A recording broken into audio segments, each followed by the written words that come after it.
சித்தாந்த வகுப்புக்கும் சிறப்பான முறையில் செயலாற்றிக் கொண்டிருப்பவர். அவருடைய இடத்தை நிஜமாக வைக்கிறதுல எந்த விதமான அச்சமும் இல்லை. அவர் கண்டிப்பாக அதை செயலாற்றக்கூடியவர். அதை நமக்கு எப்படி அதை செய்ய வேண்டும் என்பதையும் சிறப்பான முறையில் விளக்குவார்.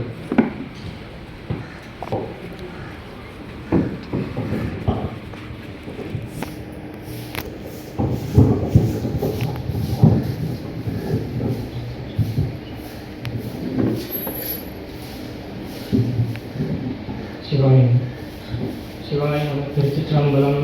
முன்னானே முன்னின்றால் முடியாது பொருளுள்ளதோ சீர்திரு தேவாரமும் திருவாசகம் முடிவை தர செய்த நால்வர் பற்றால் என் மொழி சொன்னது. அடியேன் என்று சிந்திக்க இருக்கும் தலைப்பு திருநாவுக்கரசரின் அற்புத திருப்பதிகங்களும் அவருடைய வாழ்வியலும். ஸோ இதில் நான் எடுத்துக்கிட்ட தலைப்பு நெஞ்சம் உமக்கே இடமாக வைத்தேன். நெஞ்சம் ஏன் நெஞ்சத்தை அவர் இடமாக வைத்தார் அப்படின்ற ஒரு கேள்வி நமக்கு எல்லாமே கண்டிப்பாக வரும். நெஞ்சம் உமக்கே இடமாக வைக்கணுங்கிறதுல நெஞ்சு இதயத்தை நிற்கிறது. இதயம் துடிப்பது நின்று விட்டால் நம்மளுடைய உயிர் இருக்காது கண்டிப்பாக. அப்படிப்பட்ட உயிர் பிரிந்த பிறகு என்னால் சிவபெருமானை நிச்சயமாக எண்ண முடியாது, நினைக்க முடியாது, துதிக்க முடியாது என்ற காரணத்தினால் நெஞ்சம் உமக்கே இடமாக வைத்தேன். நெஞ்சத்தில் சிவபெருமான் மட்டுமே அவர் இடமாக வைத்திருக்கிறார் அப்படின்றத சொல்ல வர்றாங்க. இந்த அடியில் ஈடுபட்ட பதிகம் கூற்றாயிரமாறு விளக்கவில்லை. இந்த பதிகத்துடைய வரலாறு என்னன்னா, திருநாவுக்கரசர் திருமுனைப்பாடி நாட்டில் இருக்கிற திருவாமூர் என்ற திருத்தலத்தில் அவதரிக்கிறார். இவருக்கு பெற்றோர்களுக்கு இயற்பெயர் மருள்நீக்கியார். பெற்றோர்களுடைய பேர் புகழனார் மாதனியார். இவருக்கு ஒரு தமக்கியார் இருக்கிறார். தமக்கியார் என்றால் அக்கா. அவருடைய பேர் திலகவதியார்.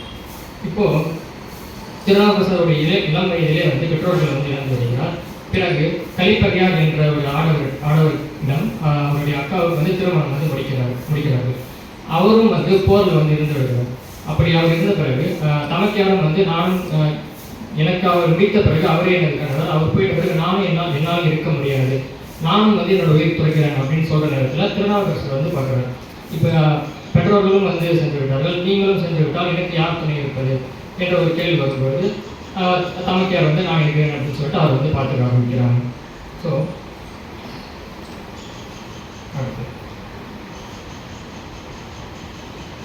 இப்போ அந்த திருவாமூர் அப்படின்ற தலத்தை பற்றி சேக்கிழார் பரவலர் பெரிய புராணத்தை அழகாக சொல்கிறார். தெய்வ நெறி சிவம் பெருக்கும் திரு ஆம்பூர் திருவாமூர். அது என்ன தெய்வ நெறி சிவம் பெருக்கும்? அதாவது அந்த ஊரில் எப்பவுமே சிவபெருமான பற்றிய வழிபாடு நடந்து கொண்டிருக்கிறது. சிவபெருமானுடைய சிந்தனையே மேல் சிந்தனையாக இருக்கிறது. அப்படின்றதால அந்த தெய்வ நெறி சிவம் பெருக்கும் திருவாமூர் அப்படின்னு குறிப்பிடுகிறார். இப்போது இது அவர் வாழ்க்கையில் நடத்தும் சொந்தத்தை எல்லாத்துக்குமே அவர் கருதி அந்த நேரத்தில் சமண சமயம் உயர்ந்த சமயமாக அந்த இடத்துல இருக்கிறது. அதாவது அவருடைய மதத்தை அவங்க பரப்பி வந்து கொண்டிருக்கிறார்கள். அந்த நேரத்தில் அவரும் அவரை அது ஈர்த்து அவரும் அந்த சமண சமயத்தில் போய் சேர்ந்திருக்கிறார். சேர்ந்த பிறகு இந்த விஷயம் அவருடைய தமக்கியாருக்கு தெரிய வருகிறது. அப்படி அவருக்கு தெரிந்த பிறகு அவர் சொல்றார். இதை சேக்கிழார் பெருமாள் அழகாக பெரிய புராணத்தை தெரிவிக்கிறார். என்னன்னா, மண்ணு தபோதனியாருக்கு கனவின் கண் மறுபடியார் உன்னுடைய மனக்கவலையை ஒழி நீ உன் தமையன் முன்னமே என்னை அடைய முனியாகி தவம் முயன்றார். அதாவது ஏற்கனவே அவர் திருநாவுக்கரசர் முனிவராகி சிவபெருமான் அடைவதற்கு தவம் என்றார். அன்னவனை சூளை மறுத்து ஆழ்வன் அப்படின்னு சேக்கிழார் பெருமாள் அழகாக பெரிய புராணத்தில் குறிப்பிடுகிறார். அப்படி குறிப்பிட்ட மாதிரி அவருக்கு சூளை நோய் வருகிறது. இப்போ அந்த சூழ்நிலை வந்த பிறகு அவருக்கு என்ன பண்ணுறதுன்னு தெரியல. அந்த சமண சமயத்தில் இருக்கிற எல்லா மருந்துகளையும் எல்லா மருத்துவ முறையும் அவர் முயற்சி பண்ணி பார்க்குறாங்க.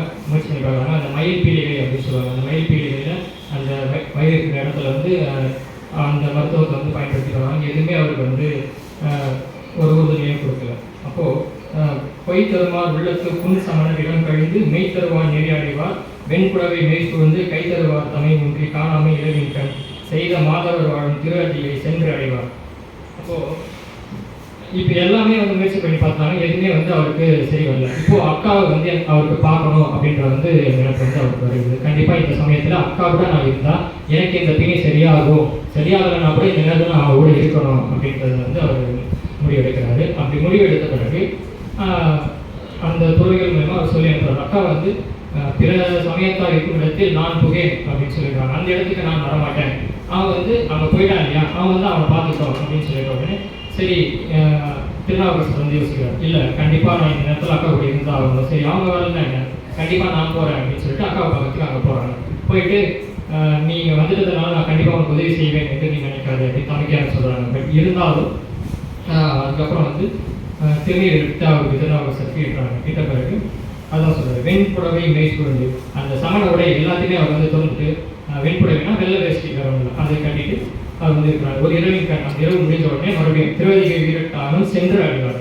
காலையில் வந்து மறுபடியும் வழக்கம் போல் அவர் வந்து திருவதிகை வீரட்டானது அந்த கோயிலுக்குள்ளே போயிட்டு பதிகம் பாட ஆரம்பிக்கிறார். அப்படி பாட ஆரம்பிச்ச பதிகமாக வந்து குற்றாயன் அவர் விளக்குகிறது. இந்த சேக்கலார் எப்படி சொல்கிறாருன்னா, நீற்றால் நிறைவாகிய மேனியுடன் நிறையன்று ஒரு சிந்தையில் நேசமிக்க மாற்றார் புறம் மாற்றிய வேதியரை மருளும் பிணி மாயை திருவான் குற்றாயின் அவ்வாறு விளக்கவில்லை என நீடிய போதி திருப்பதிகம் போற்றால் உலகேலும் வரும் துயரும் கோமாறும் இது நின்று புகழ்ந்தார்.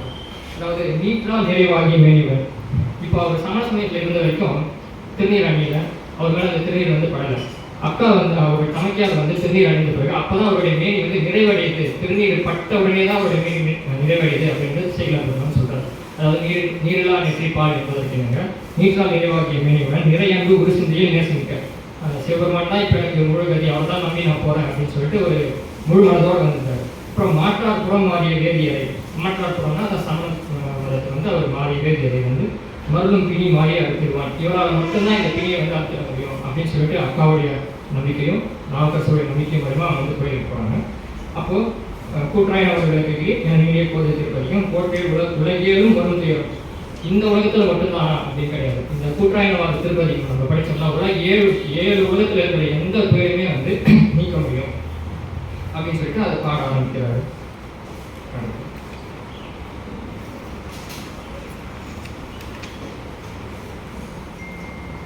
இப்போ கூற்றாயினவாறு விளக்குகிறது. கூற்று, அதாவது கூற்றுன்னா இந்த இடத்துல காலம் அப்படின்னு பொருள். அந்த காலம் போல் வந்து என்னுடைய வயிற்றுவலியை வந்து இந்த இடத்துல நாவுக்கரசர் வந்து எந்த இடத்துலையுமே கண்டிப்பாக கட்டாயமாக என்னுடைய பிணியை நீக்கி தான் ஆகணும் சிவபெருமானே அப்படின்னு சொல்லலை. நீக்க மாட்டியா அப்படின்னு தான் இந்த 10 பாடலுமே வந்து கேட்டிருக்கிறாரு. கூற்றாயினவாறு விளக்குகிறீர் கொடுமை பல செய்தனர் நான் அடியேன் ஏற்றாய் அடிக்க இரவும் பகலும், அதாவது அடியையும் ஏற்றுக்கொண்டாய் பிரியாது வணங்குவன் எப்பொழுதுமே ஒன்று வந்து பிரியாது வணங்குவேன். இது எந்த அர்த்தத்தில் சொல்கிறாருன்னா, இப்போ ஒரு 30 வருட காலமாக ஒரு சமண சமயத்தில் இருக்கிறாரு. பட் இருந்தாலுமே அவர் அப்போ கூட நான் நினச்சிட்டு இருந்தேன் அப்படின்னு சொல்கிறாரு. இதுக்கு என்ன அர்த்தம் இந்த இடத்துலன்னா, உன்னை தவிர்த்து மற்றவர்களை நினைத்து பிற சமயத்தில் இருந்த பொழுது அது என்னுடைய வாழ்நாளில் கணக்கு வராது அப்படின்ற அர்த்தத்தில் சொல்கிறாரு. சிவபெருமானை என்னாமல் நான் மற்ற சமயத்தில் இருந்த நாள் வந்து என்னுடைய வாழ்நாளில் அது வந்து கிடையாது, பிறவாத நாள் தான் அது அப்படின்ற அர்த்தத்தில் அவர் வந்து சொல்கிறார். தோற்றாது என் வயிற்று நகம்படியே குடலோடு துறக்கி முறைக்கிற ஆற்றின் அடியே அதிகை கெடில. இந்த கெடிலம்ன்றது வந்து அந்த திருவதிகை உள்ள பயிர நதி. அந்த கெடிலம் நதி பக்கத்தில் இருக்கிற திரு அதிகை விரட்டானத்தில் உரை அம்மானே அப்படின்னு ஒரு 10 பதியத்தையும் அவர் வந்து சொல்லிட்டு வர்றாரு. இப்போ தலைப்புக்கு வரும்.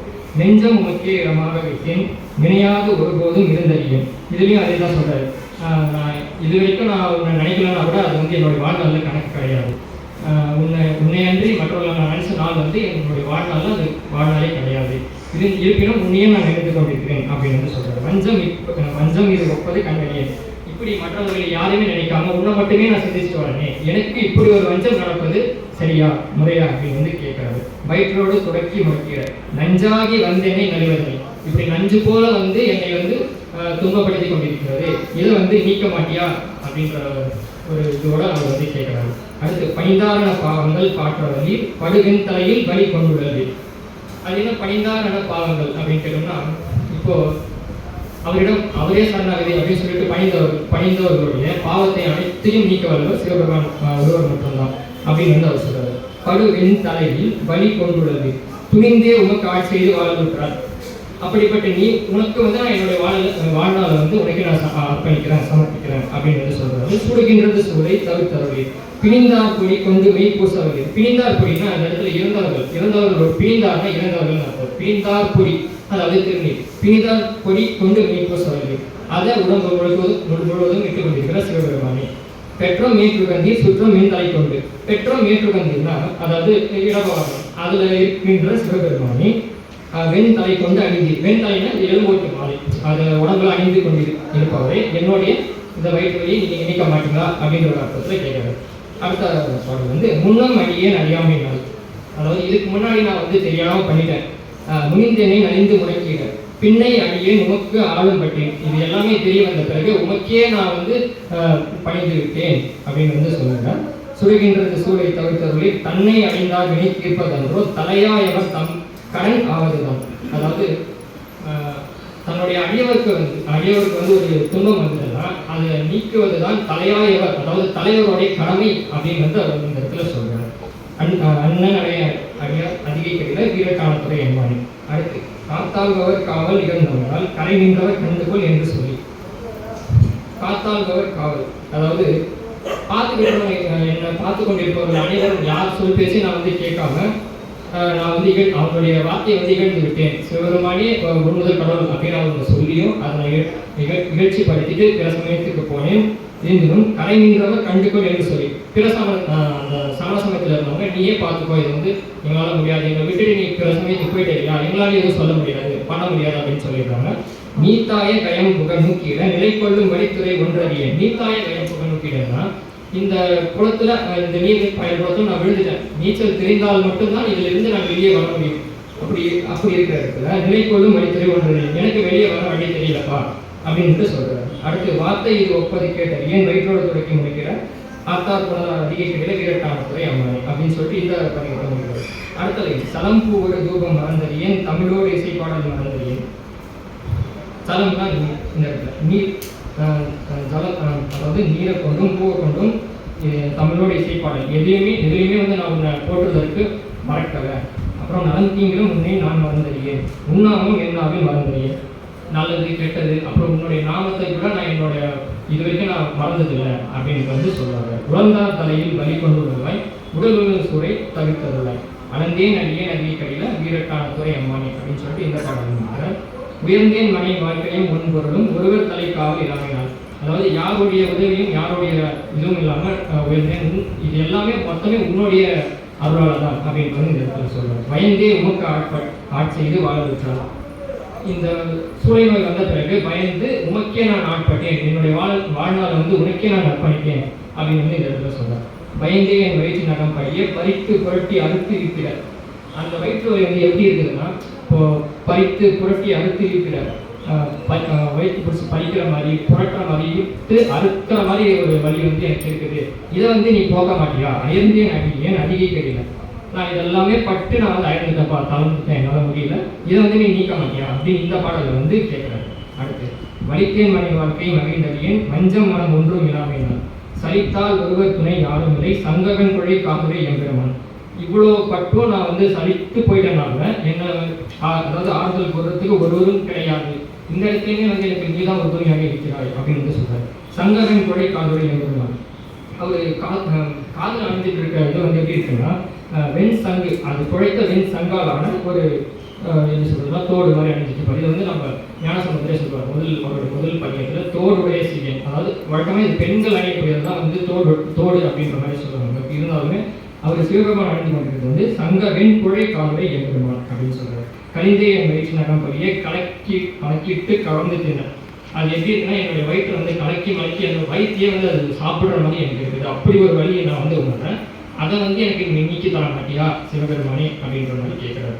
அடுத்து பொன் போல மீறுவதோடு மீனீது பொய்ப்புண் சடையீர் மேலியும் கிடையாது. அவருடைய திருமேனி எப்படி இருக்குன்னா பொன் போல அப்படியே வந்து முடிவுதான். அதுக்கடுத்து வந்து குறிப்புண் சடையீர் மெலியும் கிடையாது.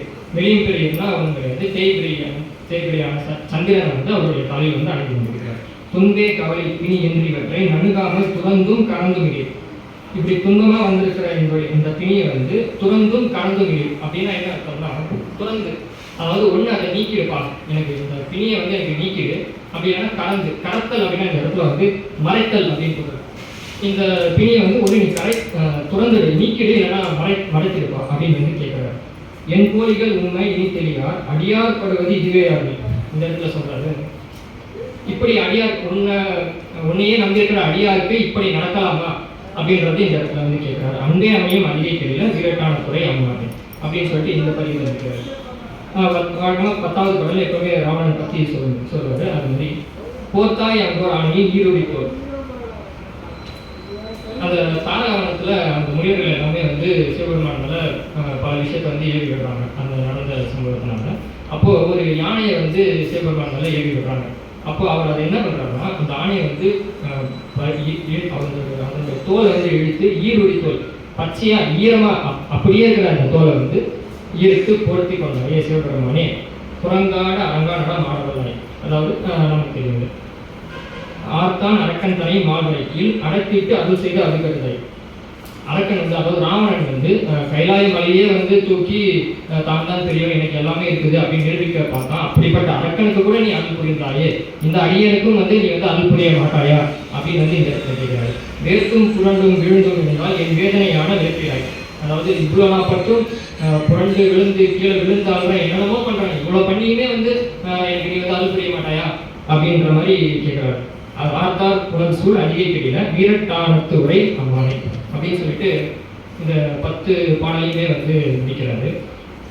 ஒரு விஷயம் என்னன்னா, இப்போ ஒரு கற்பனை காட்சியாக சிவபெருமானிடம் போய் வந்து அந்த கைலாய மலையில் இருக்கிறவங்க வந்து எல்லாருமே போய் கேட்குறாங்க, இந்த மூவர் பெருமக்கள்ல யார் சிறந்தவர்கள் சிவபெருமானே அப்படின்னு வந்து அவர்கிட்ட போய் கேட்குறாங்க.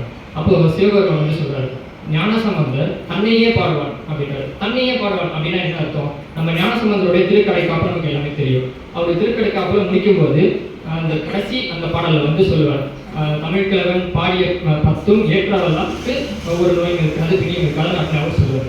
அடுத்து சுந்தரர் வந்து பொன்னையே பாடுவான். பொன்னையே பாடுவான்னா என்ன அர்த்தம்? அவருக்கு என்னென்ன தேவையோ அதெல்லாம் சிவபெருமான் கிடைக்கப்பா அதுதான் வந்து இந்த இடத்துல பொன்னையே பாடுவான் அப்படின்னு வந்து சொல்றாரு.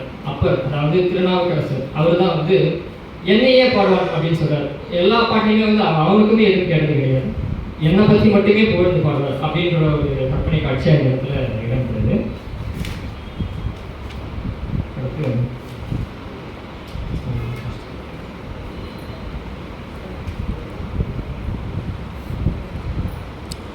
நன்றி.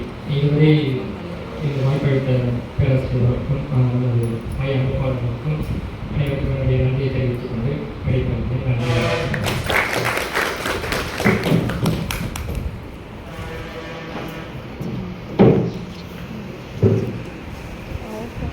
சந்தோஷ் அவர்களுக்கு அமைப்பாளர்களுக்கு சிறப்பு சொல்லுங்கள். அடுத்தபடியாக வள்ளியார்